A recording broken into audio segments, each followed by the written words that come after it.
యువత చెడు వ్యసనాల బారిన పడకుండా క్రీడల్లో రాణించాలని సర్పంచ్ నాయని వెంకటగౌడ్ అన్నారు.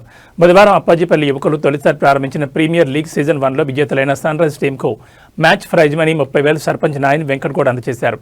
ఉప సర్పంచ్ చలం నరసింహులు 6,000, కొంగొట్టి వీరేశం 6,000, వార్డు సభ్యులు Sadala Narasimhulu man of the match prizes, ward member Manepalli Savitri 5,000 అందించారు. ఈ సందర్భంగా సర్పంచ్ వెంకటగౌడ్ మాట్లాడుతూ గ్రామాల్లోని యువకులు తమ ప్రతిభను చాటి మండల, జిల్లా స్థాయిలో క్రీడల్లో పాల్గొని గ్రామానికి మంచి పేరు ప్రతిష్టలు తీసుకురావాలన్నారు.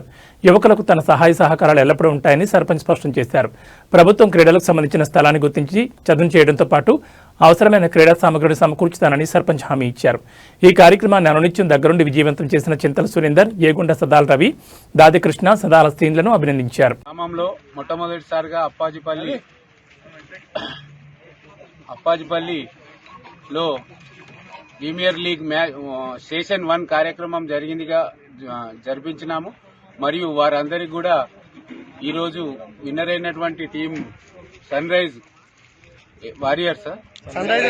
రైజర్స్ అప్పాజిపల్లి వారికి, దాని కెప్టెన్ శివ గారికి మరియు వైస్ కెప్టెన్ చింతల శేఖర్ గారికి హృదయపూర్వక ధన్యవాదాలు తెలుపుకుంటూ, మళ్ళీ ఇట్లాంటి కార్యక్రమాలు ఎన్నో జరుపుకుంటూ మరియు విలేజ్ స్థాయిలోనే కాకుండా మండల స్థాయిలో మరియు ఎంపీటీసీ స్థాయిలో కూడా ప్రతిభ కనబరిచి మండల స్థాయిలోనే మొట్టమొదటిగా రావాలని కోరుకుంటూ వారందరికీ అభినందనలు తెలుపుకుంటూ ఈ కార్యక్రమాన్ని నిర్వహించినటువంటి మేనేజ్మెంట్కు మరియు గ్రామ ప్రజలందరికీ, వార్డు మెంబర్లకు, ఉప సర్పంచ్కి, దీనికి అత్యంత సహకరించినటువంటి యువకులకు కూడా ధన్యవాదాలు తెలుపుకుంటూ ముగిస్తున్నాను.